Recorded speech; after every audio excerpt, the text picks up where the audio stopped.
começando agora mais um programa Pensamento Crítico, uma produção aqui do Instituto de Estudos Latino-Americanos da Universidade Federal de Santa Catarina.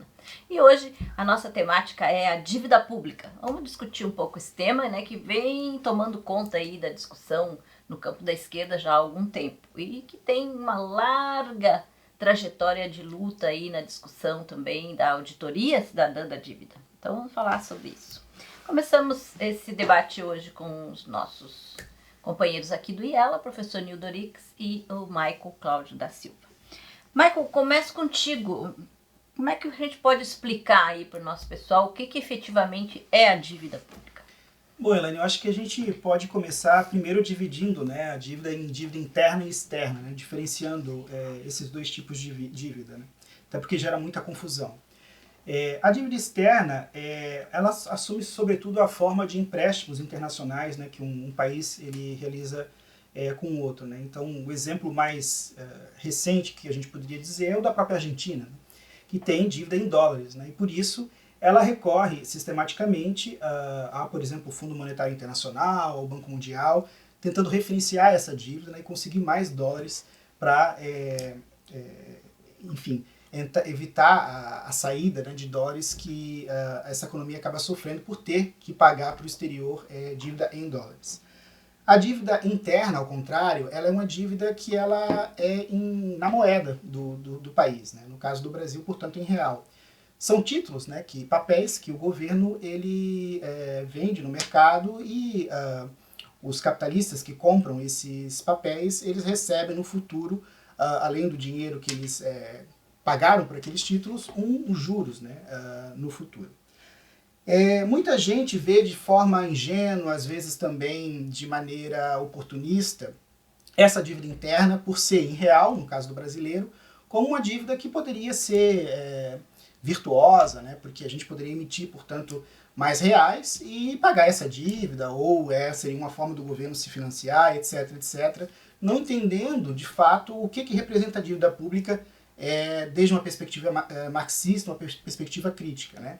A dívida pública, para Marx, ela é o principal base do capital fictício, né, que é uma categoria um pouco esquecida muitas vezes para os marxistas. Bem esquecida, né? Inclusive porque está no tomo 3 do Capital, geralmente as pessoas leem apenas o tomo 1, né, não vão adiante na leitura dessa grande obra de Marx. O capital fictício ele é um desenvolvimento, uma autonomização, como se diz, do capital portador de juros. E como o capital portador de juros é um capital que a gente vê mais no cotidiano, acho que para explicar como funciona a dívida, a gente pode começar por ele, né? O capital portador de juros é um capital que, por exemplo, um banco empresta a um industrial, e esse industrial, depois que aplica esse capital no processo produtivo, ele devolve ao banco aquele capital inicial mais os juros que provém, portanto, do lucro que esse capitalista ele obteve no processo de produção industrial. O capital fictício, ao contrário, ele não é um capital que já existe anteriormente, né? São papéis que são emitidos que garantem uma apropriação de riqueza no futuro. Esse é o drama. Por exemplo, uma empresa pode emitir ações na bolsa e essas ações elas permitem aqueles que portam esses papéis receberem no futuro parte dos lucros. A questão é que essa produção não aconteceu ainda, né? Então pode ser que esses lucros não existam no futuro e aí o risco aumenta. Não à toa, cada vez mais os economistas têm assumido a discussão sobre o tema das expectativas, né? E a economia acaba assumindo um caráter meio até psicológico, porque diz respeito a isso, né? As previsões realmente vão se concretizar? O que acontece é que a dívida pública ela é um tipo de capital fictício particular. O Estado não produz riqueza, ele se apropria de riqueza através dos tributos, né? Então, quando ele emite esses papéis, no fundo, ele está emitindo direitos de apropriação no futuro da riqueza produzida nacionalmente. Então é parte do orçamento público que está sendo abocanhado por esses detentores dos títulos públicos, né? Não à toa a gente pode inserir com clareza o tema da dívida pública numa discussão sobre o orçamento e como que cada vez mais os gastos ditos sociais, né, e mesmo produtivos acabam diminuindo, né, no âmbito do governo e eles são engolidos pelo gasto financeiro com o pagamento de dívida pública, né? Então, em linhas gerais, seria essa ideia, né, de que é o título do futuro, que isso tem um risco, a gente vê que, na verdade, não existe esse risco, né? Porque os países pagam a dívida regularmente, ou se não pagam, eles assumem novas dívidas para pagar os juros. Ou seja, para o capitalista que compra esse título não tem risco nenhum. Isso é uma definição mais do capitalismo de maneira geral, né? Porque o que acontece é o seguinte, por exemplo, uma economia pode entrar em crise, uma economia pode desacelerar, isso significa que tem menos riqueza sendo produzida. Isso gera o quê? Que para se pagar esse título tem que cortar mais e mais dos gastos em educação, em saúde, etc. Né? Então, o risco está nesse sentido. Os capitalistas, obviamente, não vão sofrer risco nenhum, inclusive a dívida pública é o tipo de capital fictício mais seguro possível, porque é bancado pelo Estado. Né? Enquanto que, por exemplo, ações de uma empresa, as empresas podem falir, ainda que muitas vezes esse mesmo Estado vem salvar essas empresas da falência. Né? Então, o risco ele tem que ser entendido nesse sentido, de riqueza que pode ou não ser produzida no futuro. Isso, se ela não é produzida, vai gerar um aperto, obviamente, sobre os trabalhadores. Mas não que os capitalistas, detentores dos títulos da dívida pública, vão estar expostos ao risco de não serem pagos por esses títulos. O Michael falou um pouco sobre essa questão da dívida interna, que ela é toda em real e tal, mas tem um aspecto da dívida interna que talvez fosse legal lembrar, né, Nildo? Que é muito dessa dívida interna que hoje a gente tem, que está em quê? 5 trilhões? 9. 9 trilhões? É também isso que o Michael falou, quer dizer, muita dívida de empresas privadas que foram incorporadas pela dívida pública. Como é que é essa história aí? Bem que o tema da dívida está coberto de ideologia. E pelo lado da classe dominante, os economistas neoclássicos, essa ideologia chega a níveis inimagináveis. Mas os keynesianos padecem do mesmo mal. Esse é o problema. E há uma mistificação completa sobre o tema da dívida no Brasil historicamente. Primeiro, no que diz respeito à dívida externa contraída em dólares, na transição da ditadura para o regime liberal burguês, aquelas dívidas que foram contraídas por empresas nacionais, multinacionais, etc., e mesmo pelo Estado, foram todas assumidas como se fosse uma dívida estatal. Toda ela, na íntegra. Transição do governo Figueiredo para o governo isso Sarney. É legal? Bom, dentro da República Burguesa, todos os assuntos que dizem respeito ao assalto ao Estado se transformam em assuntos legais. E os economistas tratam isso como se fosse produto de uma racionalidade que é impecável, tal como as leis de Einstein, tal como as leis da física. Mas não é assim. Esse é um aspecto. O segundo aspecto foi quando Lula liquidou a dívida com o Fundo Monetário Internacional, portanto contraída em dólares, se não estou equivocado, de 15 bilhões de dólares, e trocou por dívida interna com uma taxa de juros, que nós sabemos, desde 1994, a taxa de juros no Brasil é historicamente sempre a mais elevada do mundo, ou entre as 3, 4 mais elevadas do mundo. Então, essa dívida interna, aqui em reais, ela tem sido colocada como uma dívida virtuosa, tal como o Michael definiu aqui. Ora, o crédito e o crédito público, ele pode ser tanto uma alavanca para a produção como um obstáculo tremendo para a produção. Isso está anotado por Marx no tomo 3 do Capital. Esses keynesianos que estão todos aí querendo... Explica isso aí. Eu vou explicar. Esses keynesianos que estão todos querem ser ministros, querem ser diretores do Banco Central e ficam dourando a pílula. São todos oportunistas, como o Michael bem definiu, e eu teria outros adjetivos menos elogiosos. Então, o que acontece? Quando o Estado tem uma dívida pública gigantesca e uma taxa de juros elevadíssima, é claro que é um obstáculo para a produção. Agora, se essa taxa de juros baixasse violentamente, é claro que poderia ser um motivo para a expansão do capital. Mas isso é uma condição necessária, porém não suficiente. É preciso, de outro lado, verificar que essa produção vai se expandir em setores da economia, setores tradicionais, setores tecnológicos avançados, que terão que competir com os preços de produção em escala mundial. Então não basta ter um crédito barato, uma taxa de câmbio favorável, é preciso saber como é que está o preço da China, para dar um exemplo. Então, se esse preço é muito baixo, é claro que pode ter uma taxa de câmbio favorável, ter um crédito barato e ainda assim não ser competitivo. Então essa ideia de que a dívida aqui, queria concluir com isso, Elaine, a dívida é em reais e, portanto, nós temos uma soberania, é uma fraude no Brasil. Quero dizer bem clarinho para os economistas keynesianos. Vamos falar melhor sobre isso no segundo bloco. Então, no segundo bloco, com mais tempo, o que significa efetivamente ter uma moeda soberana. Né? Isso. Então tá, vamos encerrando esse bloco, já voltamos, fica aí.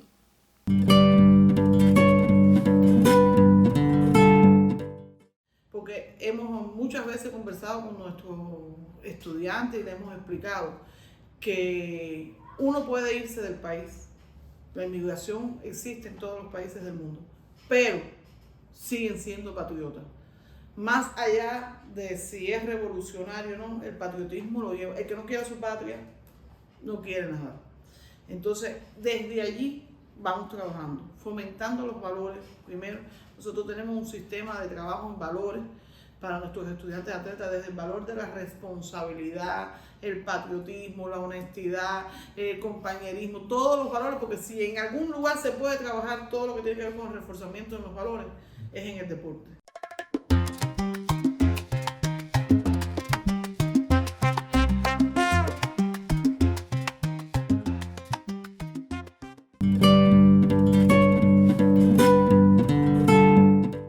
Voltamos com o nosso programa Pensamento Crítico, hoje falando sobre a dívida pública. E a gente estava nesse papo aí, né, de dívida em real, dívida em dólar, e tem essa discussão, né, de que se temos dívida em real, o governo poderia imprimir moeda e tal. Temos uma moeda soberana? Qual é a diferença entre poder emitir moeda e ter uma moeda efetivamente soberana? Essa questão é crucial, é um abismo. Por isso que esse keynesianismo rasteiro que habita entre nós, sobretudo nos partidos da esquerda liberal, PT, PSOL, toda essa gente que está por aí, omite algo essencial. Um país pode ter uma moeda nacional, como o Brasil, e não é em absoluto uma moeda soberana. Os teóricos da chamada MMT, que é essa nova teoria monetária, e sobretudo um estadunidense chamado Randall Wray, o que ele diz? Ele, quando versa sobre o caso dos Estados Unidos, ele está versando sobre uma moeda que é nacional e, ao mesmo tempo, é uma moeda soberana, porque ela é reserva de valor, meio de troca e etc., em escala mundial, que é o dólar. Isso não se reproduz aqui. O fato de nós termos uma dívida em real e, portanto, numa moeda nacional, em absoluto é uma moeda soberana. Os neoclássicos levam esse raciocínio até o limite e dizem, então, que tem que praticar uma austeridade completa e uma restrição de política monetária, para dizer simplesmente o seguinte: quanto mais moeda em curso, maior a inflação, pior para o gênero humano. Os keynesianos transformam isso numa virtude completa, dizendo o seguinte: se tem moeda nacional, então o Estado pode emitir. Bom, mas aqui há duas restrições de maneira clara. A dívida é sempre uma dívida sobre uma riqueza futura. Quando o país não tem um processo de industrialização e não tem um esquema garantido de produção de riqueza futura, a possibilidade de emissão de moeda está restringida. Em parte porque pode gerar efetivamente inflação. Não necessariamente, pode gerar inflação.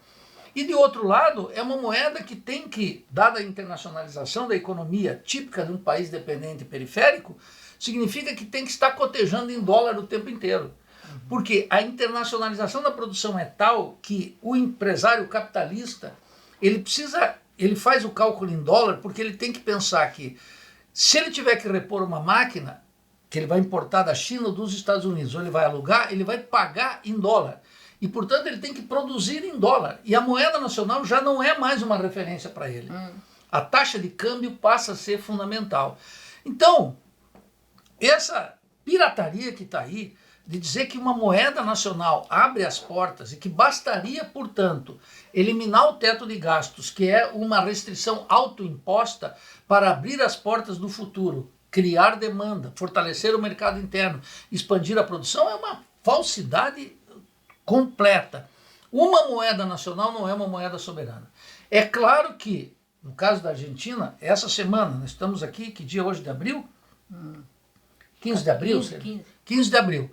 O Fundo Monetário acabou de fazer uma nova renegociação com a Argentina. Parte substancial do novo crédito de 20 bilhões de dólares é para pagar os juros da dívida que ele não respeitou. Sim. E essa é a dinâmica argentina, historicamente. Eles têm uma moeda nacional? Tem. A dívida é em dólar. Mas no caso brasileiro, que não temos uma dívida em dólar gigantesca, ainda que temos uma dívida externa em dólar que é perigosíssima e cobra um preço também muito leva caro, juro, né? também leva juro e tem todas as implicações. Nós temos uma dívida interna que se transformou num mecanismo de assalto ao Estado permanente de todas as frações do capital produtivo, do capital agrário, do capital comercial e do capital industrial decadente. Todo mundo mamando nas tetas do Estado. Através do quê? Daquilo que os keynesianos, de maneira muito chororô, chamam de uma política da austeridade, que naturalmente tem que pegar todos os impostos e arrecadar cada vez mais, gastar cada vez menos para honrar o serviço do juro. Não basta tentar controlar esse mecanismo pela baixa da taxa de juros, como historicamente está demonstrado no governo Bolsonaro, que a taxa de juros chegou a 2%. Então não basta, é preciso ver na sua totalidade. Evitar essa totalidade que tem sido um mecanismo fácil dos keynesianos róseos que querem criar um novo mundo a partir do buraco em que nos encontramos. E nessa discussão da dívida, a gente tem aí uma doutrina, né, que é a chamada doutrina da dívida odiosa, do argentino Alejandro Olmos Gaona, que trabalha com essa ideia da ilegalidade de muitos desses contratos. E também esse pessoal que hoje discute a dívida no Brasil, que se coloca meio contra uma auditoria da dívida externa, que é uma luta já de anos, décadas, né, aqui no Brasil, dizendo que não haveria mais a necessidade dessa auditoria, uma vez que os contratos da dívida interna é diferente dos contratos da dívida externa. Que papo é esse, Marco? Bom, Elaine, na verdade o Alejandro ele sistematiza, né? Essa doutrina não é uma doutrina criada por ele, é uma doutrina histórica que aconteceu, foi recorrida em vários momentos históricos. O primeiro deles, inclusive, tem bastante relação com o Brasil, que foi uma disputa dinástica logo que morre o Dom João VI, né, rei de Portugal, e entre Dom Miguel e Dom Pedro II, que viria a se tornar Dom Pedro IV de Portugal, né, em relação ao trono. Quem acaba assumindo depois é a filha, Dona Maria, e durante o tempo em que o trono foi usurpado por Dom Miguel contraiu empréstimos na França.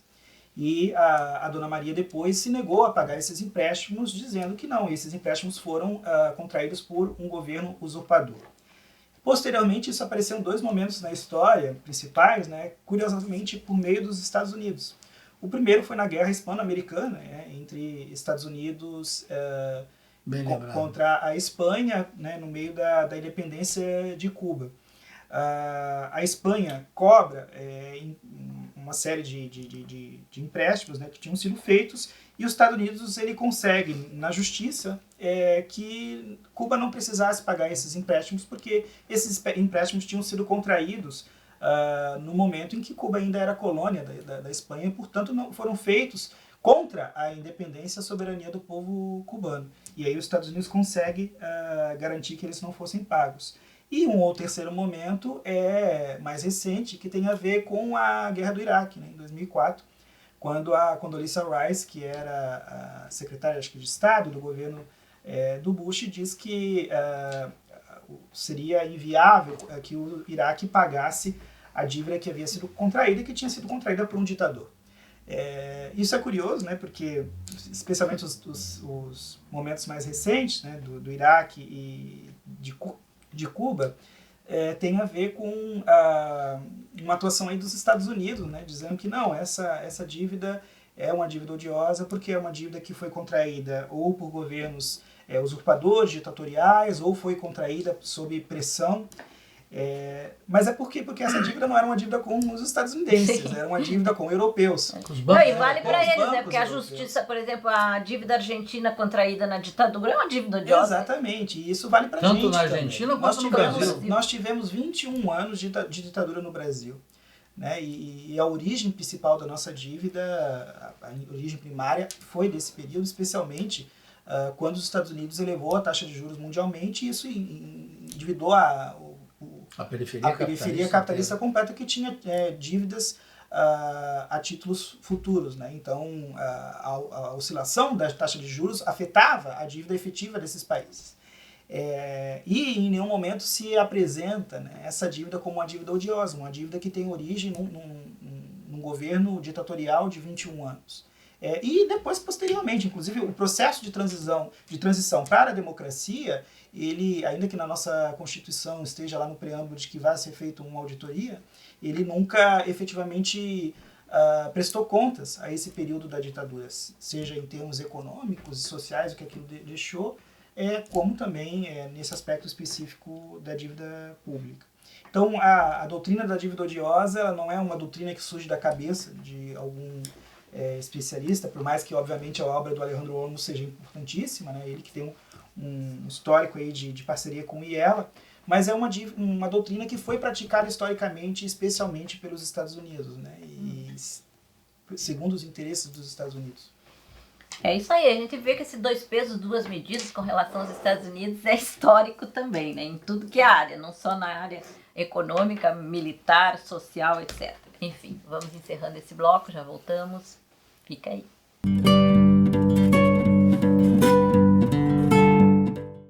Voltamos com o nosso programa Pensamento Crítico, uma produção aqui do Instituto de Estudos Latino-Americanos, hoje falando sobre a dívida pública.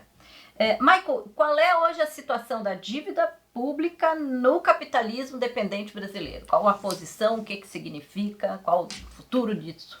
Eu acho que essa discussão é essencial, Elaine, porque a discussão também não pode se resumir só ao tema da dívida. A dívida é uma das bases do capitalismo dependente brasileiro, né, da sua reprodução.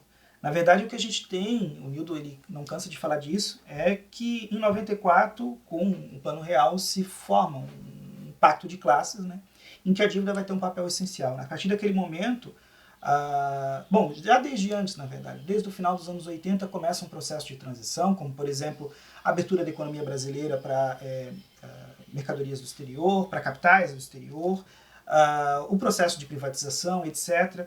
Tudo isso vai dando uma centralidade para o tema da taxa de juros, para o tema da dívida pública. Se eleva a taxa de juros a níveis altíssimos para atrair capital estrangeiro, porque essa fase do capitalismo brasileiro ela depende da atração de capital estrangeiro para conseguir, por exemplo, ter acesso a dólares, etc., e, portanto, importar cada vez mais do exterior. Esse processo econômico exigiu, inclusive, transformações legais. A gente tinha uma Constituição de 88 que tinha assegurado uma série de direitos e muitos desses direitos passam a ser revistos, né, no passar dos anos aí. Por exemplo, a transformação do sistema de aposentadoria e de pensões, permitindo a entrada do capital privado, etc. A criação da Lei de Diretrizes Orçamentárias, que passa a definir como uma prioridade a garantia do superávit primário, ou seja, de que tenha que existir uma economia para pagar justamente os títulos das dívidas, uma economia, obviamente, nos gastos do governo, gastos sociais, sobretudo. A criação, em 2000, da Lei de Responsabilidade Fiscal, que limitou ainda mais as possibilidades, né, da atuação do Estado nesse âmbito social, ou mesmo econômico, que não financeiro, etc. E a partir de 99, quando se adota o câmbio flutuante, os juros passou a ser o único meio de resolver todos os problemas, parece, da economia brasileira, né? Então se eleva os juros para conseguir atrair capitais e evitar que a nossa moeda se desvalorize, se eleva os juros porque tem que resolver o problema da inflação, quando muitas vezes a inflação tem outras origens, como por exemplo custos mesmo de produção, etc.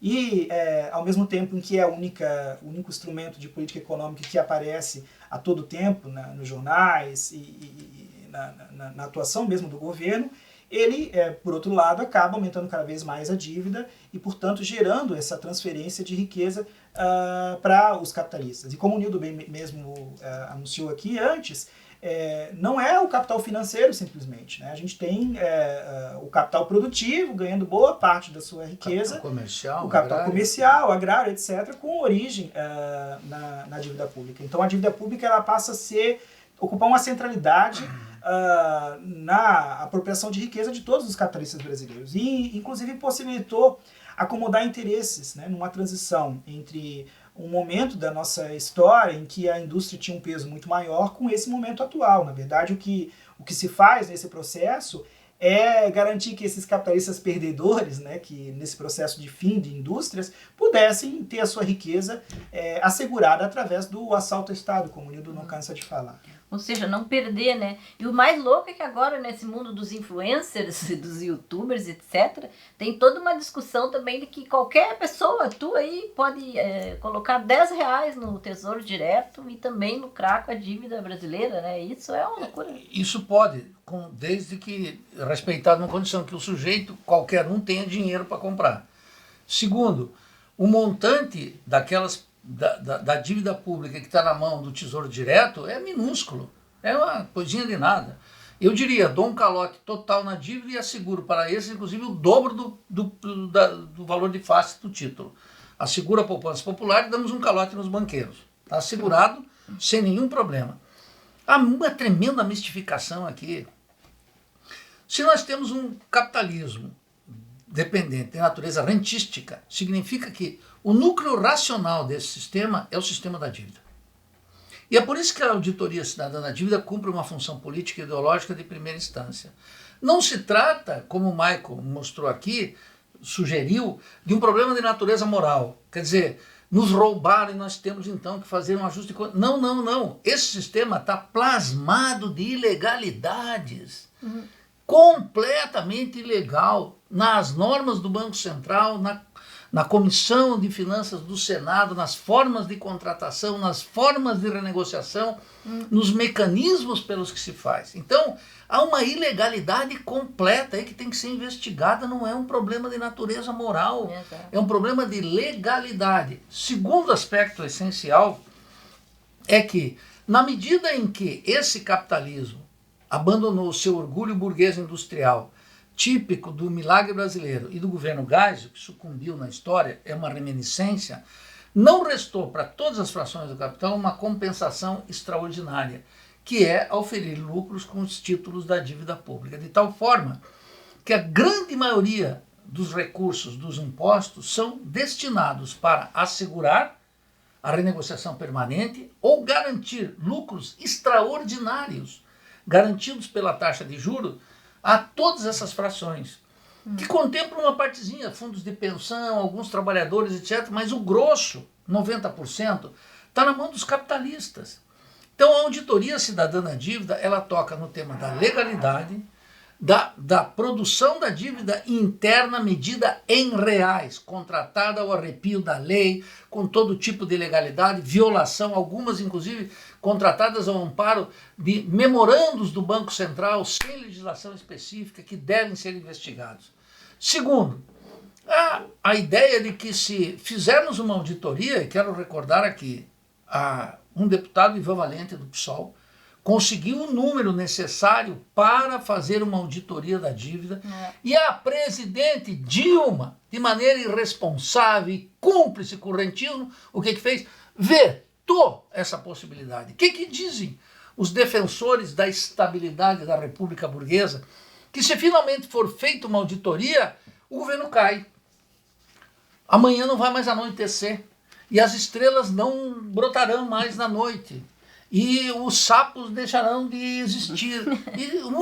Escuta, se isso é verdadeiro, essa é uma questão central, que um keynesiano com 2 moléculas de lucidez e uma de honestidade intelectual teria que dizer: não se interromperá a produção da riqueza fictícia entre nós, o poder de todas essas classes e a volta ao reino da produção enquanto o mecanismo da dívida permanecer.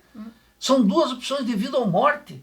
Então essa gente que fica discutindo que se o governo emite dívida, ele cria quase uma visão contábil, emite dívida, então cria uma riqueza no outro lado e etc. E ficam teorizando sobre as relações entre o Tesouro e o Banco Central e o Ministério da Fazenda, etc. Em questiúnculas contábeis não captam o essencial do capitalismo dependente rentístico, que encontra no sistema da dívida e na dívida pública um mecanismo permanente de escravização das classes populares, do princípio da austeridade que eles dizem tanto odiar e da impossibilidade de tirar o país do buraco. Então essa é uma questão essencial. Precisaríamos, lamentavelmente não temos um programa inteiro para discutir com detalhe técnico que essa gente diz gostar e oculta sistematicamente cada mecanismo dessa escravização terrível e do rentismo no Brasil.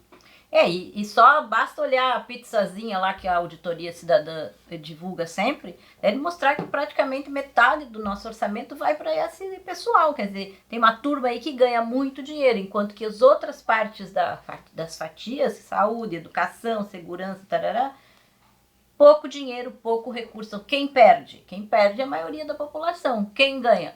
As frações do capital, né? Então isso é muito importante que a gente possa compreender. E lembrar, né, que essa batalha pela auditoria da dívida, ela não é de agora, ela vem de muitos anos, quando inclusive havia movimento social e popular fortíssimo nesse país, que se fazia passeatas, plebiscitos, etc. E esse era um tema que estava aí na boca do povo. Enfim, encerramos esse bloco, já voltamos.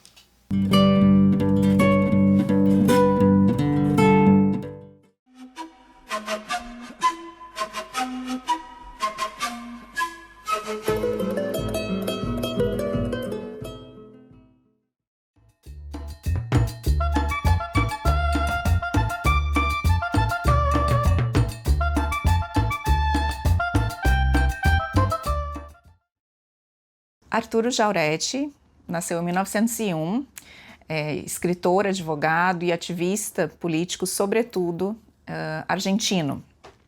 Ele foi uma figura central na política argentina.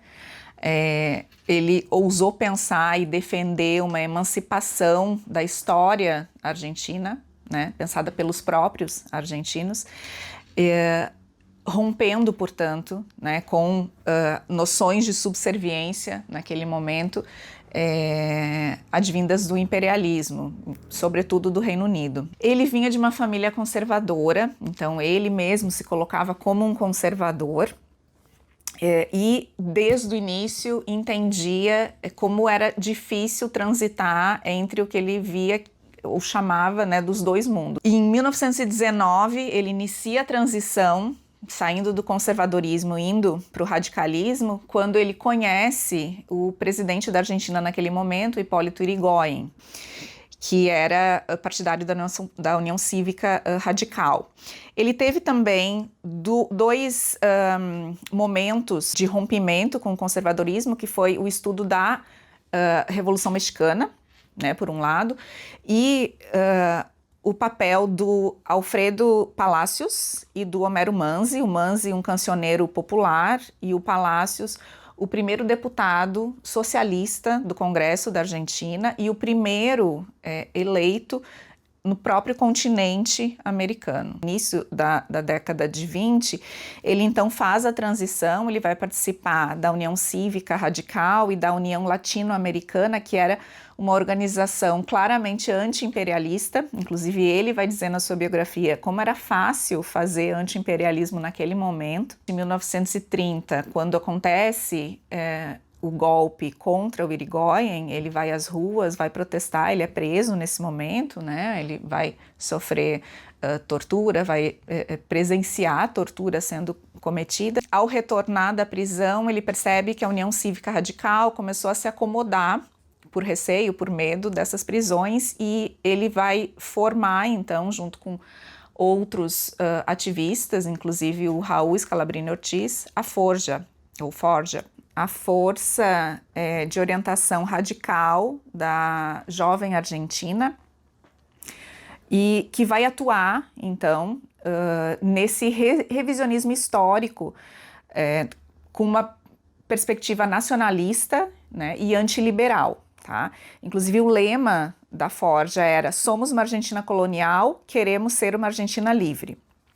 Na década de 40, ele vai ter um papel central ali no fortalecimento e no aprimoramento da própria ideologia do Juan Perón, e se ele não moldou, pelo menos ele aprimorou, então, a própria ideologia do Perón. A leitura de mundo dele, eu acho que esse é o ponto principal, assim, é uma que nos evidencia como que deve ser feito a partir das nossas realidades, né, de maneira autônoma, a partir do contato direto com o trabalhador, com o camponês, com o gaúcho, né, e que buscava, então, romper com essas visões de mundo importadas do centro imperialista, como teorias inventadas, né, e importadas de fora, servem para escravizar uma determinada sociedade. E não à toa, então, ele vai cunhar o termo colonização pedagógica, né, evidenciando justamente essa estrutura de domínio imperialista. Ele tem vários livros, tá? Eu indicaria Os Profetas do Ódio e La Yapa, onde ele vai tratar com mais afinco da colonização pedagógica. Tem também um livro chamado El Medio Pelo na Sociedade Argentina, um livro especificamente da Forja, onde ele relata a questão mais política ali envolvida, e tem um outro livro dele, Política Nacional e Revisionismo Histórico. Recomendo todos eles.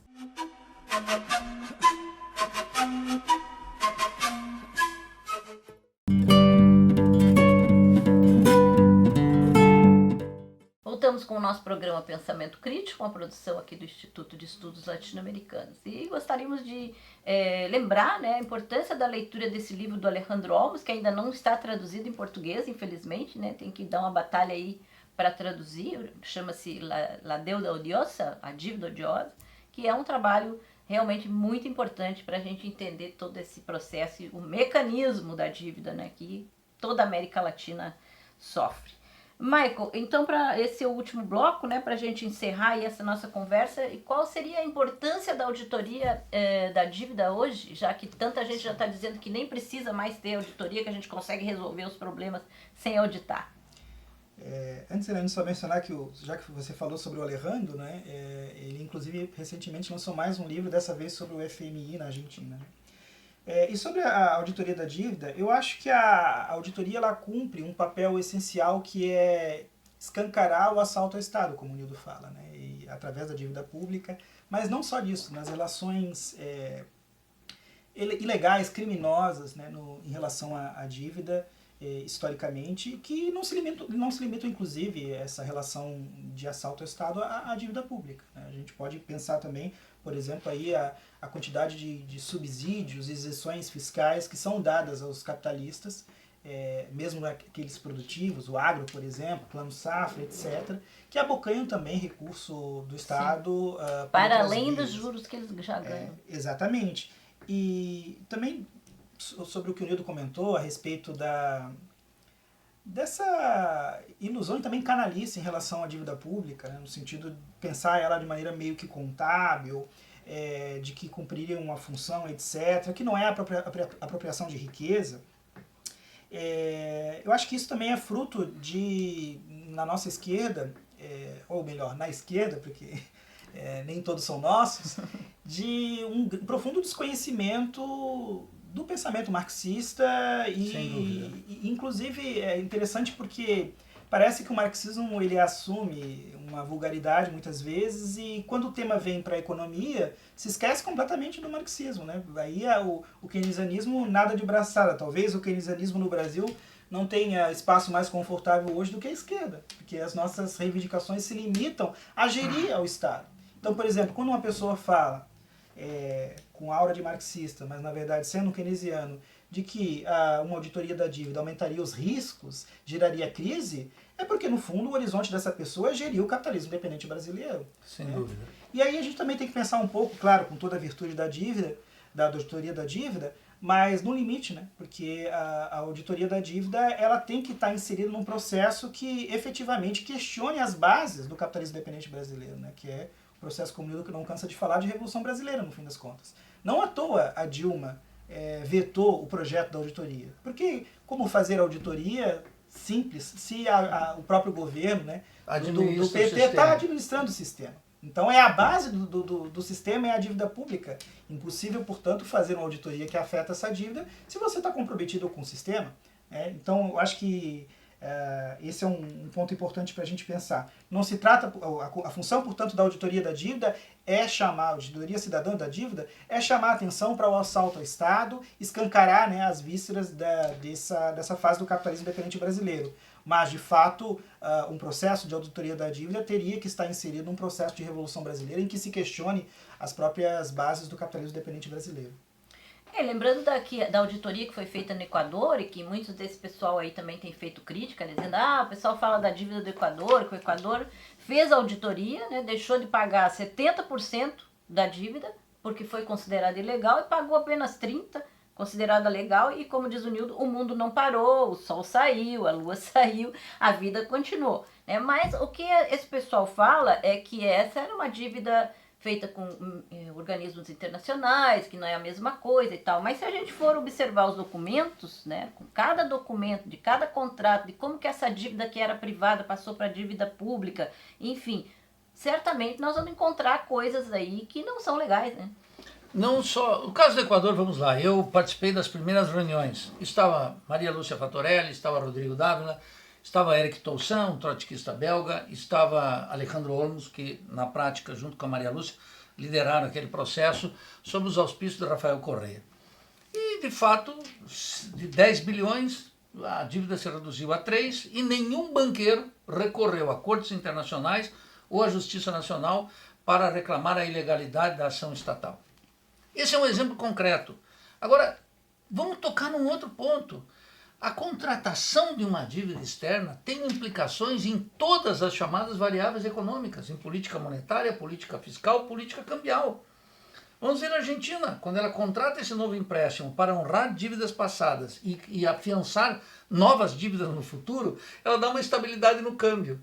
Então a contratação da dívida externa ou aqui a elevação sistemática do endividamento estatal dá uma estabilidade para todas as outras variáveis. E uma esquerda que se diz doutrinariamente marxista, mas não passam de keynesianos bastardos de quinta categoria, porque não respeitam algo fundamental de Keynes, que colocou de maneira muito clara, sob as condições da década de 30, 40 e 50 do século passado, o tema da eutanásia do rentismo. Esse tema, esses keynesianos acadêmicos, assessores e especuladores de todo tipo do submundo das mídias digitais não enfrentam o tema do rentismo. E daquilo que um sujeito muito antenado, que eu respeito muito, que é Minsky, chamou, mais do que estabilizando uma economia instável, mas chamou as razões de Keynes, a eutanásia do rentismo. Sem isso, o país não deslancha para um setor produtivo. Mas, Nildo, a lógica é de que se enfrentar, o país quebra? E não, aí vem a revolução. Isso é oportuno que você diga. Nenhum país quebra, nenhum Estado quebra. O Michael assinalou no início aqui, o Estado se endivida, ele vai, vamos dizer, a bancarrota, mas em seguida ele tem crédito. O país vai continuar aqui com as fronteiras, com as riquezas nacionais, com a força de trabalho, tudo idêntico. É claro que a população vai ficar mais pobre, e é claro que as classes dominantes aproveitam, como Marx explicou na luta de classes na França, na Guerra Civil na França e até no 18 Brumário. Como nos períodos de crise, as frações financeiras avançam cada vez mais nesse assalto ao Estado permanente e buscam na dívida pública um sistema gigantesco, eficaz, redondinho, de aumentar a exploração do povo e se apropriar da riqueza socialmente produzida pelo país. Então aqueles que dizem que querem um capitalismo produtivo, com carteira assinada, com políticas sociais avançadas em saúde, educação, cultura, etc., precisam saber algo elementar. O sistema da dívida impede isso. Não é um critério de austeridade, não é uma camisa de força da ideologia como pensa Pércio Arida. Não tem nada a ver com isso. Não tem nada a ver com isso. Tem a ver com o mecanismo, com a transformação qualitativa do desenvolvimento capitalista brasileiro, que entrou na sua fase rentística em função das mudanças na economia mundial. Aqueles que querem manter aqui a estabilidade da República Burguesa, que o povo não defende, para manter os ciclos do negócio e avançar para políticas de crescimento, pleno emprego, etc., se defrontam com o fato de que não conseguiam, esse resultado não consegue estabelecer mercado interno e não consegue fazer o fundamental, que seria um critério para um keynesiano com duas moléculas de lucidez e uma de honestidade, que é transformar esse ciclo vicioso num círculo virtuoso, onde a produção, a arrecadação de impostos e um mecanismo de retroalimentação pudesse incorporar milhões num país em que está dividido entre 10% da população e 10% de ricos e 90% da sua população na miséria. Agora, por último, Elaine, o Michael disse algo aqui fundamental. Esse liberalismo de esquerda não está mais interessado em redimir o país. Ele está interessado em administrar o sistema. Aí sim, com a filantropia, que é um instrumento de moralismo rasteiro, barato, que não encontra mais apoio no nosso povo. Porque administrar o sistema é isso, né? Eu acho que o programa, de certa maneira, apesar do tema complexo, conseguiu trazer essa ideia de que administrar o sistema da dívida, manter esse equilíbrio, é manter um grupo muito pequeno ganhando muito dinheiro e a maioria da população entregue às traças e ao seu próprio destino, né? E, se me permite, Ilane, cada vez mais superexplorada também, porque a contraface dessa fase do capitalismo brasileiro necessária é, quanto mais tem dinheiro sendo aplicado em dívida, mais sendo apropriado pelo sistema da dívida, menos emprego, menos trabalho e mais superexploração. E aí, então, se há um risco para destruir o rentismo, destruir os capitalistas, esse risco tem que ser corrido pelo povo em luta, né? O povo em luta que tem que mudar a realidade desse país. Enfim, estamos caminhando. A gente volta. Um grande abraço. Tchau.